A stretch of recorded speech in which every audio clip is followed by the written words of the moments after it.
আবার নতুন একটা ভিডিও নিয়ে চলে এলাম। আমি গিয়েছিলাম গ্যাসের কেআইসি করানোর জন্য। সেখানে গিয়ে দেখি 3টে কুকুরের বাচ্চা, কি সুন্দর সুন্দর বাচ্চাগুলো। আমি দেখে ওদেরকে যা দেখেছি আমার কাছে চলে আসলো।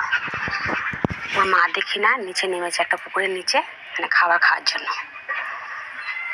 তারপরে আমি বিস্কুট আনতে দিলাম, বিস্কুট নিয়ে এসে ওদেরকে দিলাম, ওরা খেলো, কি সুন্দর ভালো লাগলো। দেখে আমি কিছুক্ষণ থাকলাম, থাকার পর বাড়ি চলে এলাম।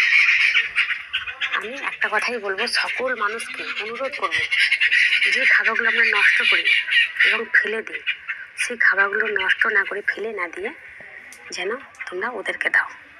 যে যেখানেই থাকো, সকলে কি বলছি, কেননা ওরা অবলা পশু, বলতে পারে না খিদের কথা। আমাদের যে খিদেটা পায় ওদেরকে সেই খিদেটাই পায়। আমাদের যে কষ্টটা হয় খাওয়া, মানে খিদে পেলে ওদেরও সেই কষ্টটাই হয়। সেই জন্য আমি সকল মানুষকে অনুরোধ করব, ওদেরকে যেন একটু যে খাবারগুলো ফেলে দিই সেই খাবারগুলো যেন ওদেরকে, মানে ফেলে না দিয়ে সেই খাবারগুলো যেন ওদেরকে দাও তোমরা।